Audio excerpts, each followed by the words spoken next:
Oke, Assalamualaikum warahmatullahi wabarakatuh. Anak-anakku yang tercinta, kita bertemu lagi di kelas Bahasa Inggris, and today we are going to discuss about procedural text.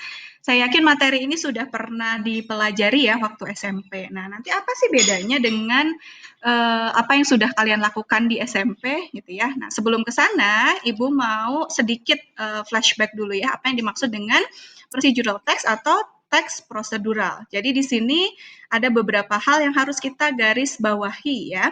Untuk definisinya yang dimaksud dengan procedural text itu adalah teks yang menginstruksikan kepada audiens tentang bagaimana cara mengerjakan tugas tertentu gitu ya. Biasanya dia berupa bagaimana cara membuat sesuatu atau bagaimana cara melakukan sesuatu. Nah, tujuannya tentu saja adalah untuk memberikan informasi atau petunjuk yang jelas sehingga orang tersebut bisa menyelesaikan tugasnya dengan safe, efficient, and appropriate ways. Jadi dengan cara yang aman, efisien, di sini ada dari sisi waktunya ya, dan appropriate atau tepat.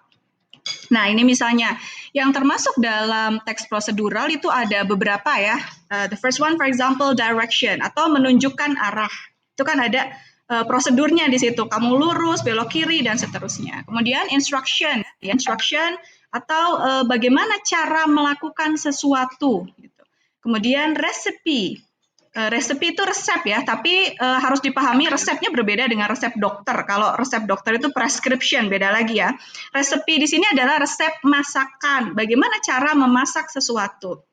Kemudian rules for games, yang suka main games ya, para gamers tentunya tahu ya ada peraturan-peraturan. Nah, itu masuk juga dalam procedural text. Kemudian manuals di sini atau buku petunjuk ya, kalian punya handphone, kalian pernah beli TV dan lain sebagainya, itu pasti ada buku petunjuk bagaimana cara melakukan atau mengoperasikan benda atau alat tersebut. The last one is agenda ya, atau jadwal apa saja yang akan kita lakukan. Misalnya kalian melakukan tour atau sedang mengunjungi satu tempat wisata, nanti kalian bisa membuat jadwal di situ. Apa saja yang akan kalian lakukan di tempat tersebut. Nah, kemudian ini adalah struktur teksnya. Yang pertama adalah background. Background di sini menjelaskan kenapa sih kalian menuliskan atau membuat teks tersebut. Misalnya cara menggosok gigi yang baik. Nah, backgroundnya apa? Ternyata banyak orang yang tidak tahu cara menggosok gigi yang baik dan benar misalnya. Kemudian yang selanjutnya adalah materials, ingredients, utensils, or equipment. Materials di sini khusus untuk yang non-makanan, ya. Karena kalau yang makanan itu adalah disebutnya ingredients, bahan-bahan. Jadi artinya sama ya, materials dan ingredients itu artinya bahan.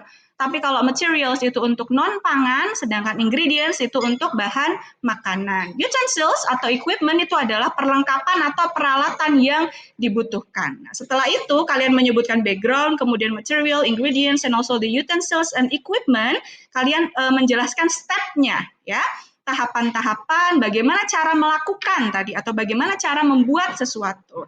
The last one is conclusion atau kesimpulan. Dan tidak lupa juga kalian bisa menambahkan tips di sana. Misalnya kalau kalian masak nih bala-bala, tipsnya apa biar nggak gosong gitu ya, itu bisa disebutkan. Oke, the last one is language features atau unsur kebahasaannya. Yang pertama dia menggunakan imperatives atau kalimat perintah. Yang kedua dia pakai connectives atau penghubung. Penghubungnya itu bisa pakai ordinal number atau nomor yang bertingkat, misalnya first, second, third, dan seterusnya. Kemudian bisa juga menggunakan sequential conjunction atau konjungsi yang berupa sequel gitu ya, urutan. Then, next, after that, finally, dan lain-lain. Oke. Itu saja penjelasan Ibu pada kesempatan kali ini. Selanjutnya tugas kalian adalah membuat vlog ya, membuat vlog.